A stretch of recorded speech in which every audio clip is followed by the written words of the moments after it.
Hi, this is TJR. I want to take a moment to talk about the new HBO Max original series, Perry Mason. I'm guessing this is a very overlooked original series, and that's a shame, because it's terrific. I would guess that one reason why this is such an overlooked series is probably because, while it is a franchise property, it is a franchise that probably only people over 40 years of age will remember, and that only people over 50 years of age will be able to say that they watched it when it was a long-running TV series starring Raymond Burr. Perry Mason was created back in the 1930s by Earl Stanley Gardner and was a long-running series of novels. It was also adapted into a series of films and a radio drama during the 1930s and 40s. And this was all decades before the long-running TV series that it's now mostly remembered for. This new HBO version is set in the early 1930s, making this new version authentic to the period of the original source material. However, unlike the books and every other iteration previous to this series, our main character is not an attorney. Instead, he is a private detective. Word is that this first season is an origin story of sorts, and I assume that by first season end, Perry Mason will at the very least begin the path to becoming an attorney. Whether he does or not makes no difference to me. I never watched the TV series, nor have I read or watched any other iteration of the character. He could never become an attorney in this series, and I wouldn't care, because I dig this character as a private detective. So why do I think this is a great show? To put it simply, I love film noir. I love the darkness of it, the grittiness of it. And this new HBO original series delivers it in classic style, albeit with one caveat. HBO's Perry Mason is classic noir, in the vein of Double Indemnity, The Maltese Falcon, A Touch of Evil, and The Asphalt Jungle, but with no restrictions in regards to violence, language, and adult content.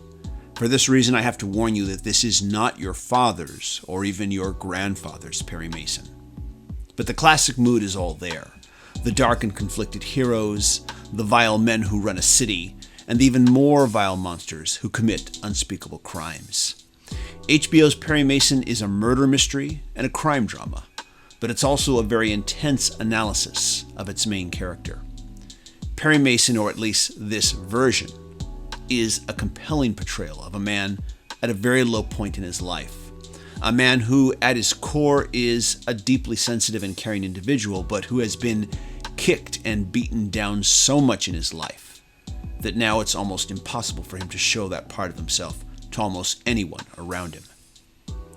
And I say almost, because while this series is about the hopelessness that real people faced during what was the Great Depression of the 1930s, and about a private detective who is losing hope within his own life, he is nonetheless thrust into a high-profile case to help a woman who is in a hopeless situation, accused of a crime that she may or may not have committed, but is being persecuted by a corrupt system.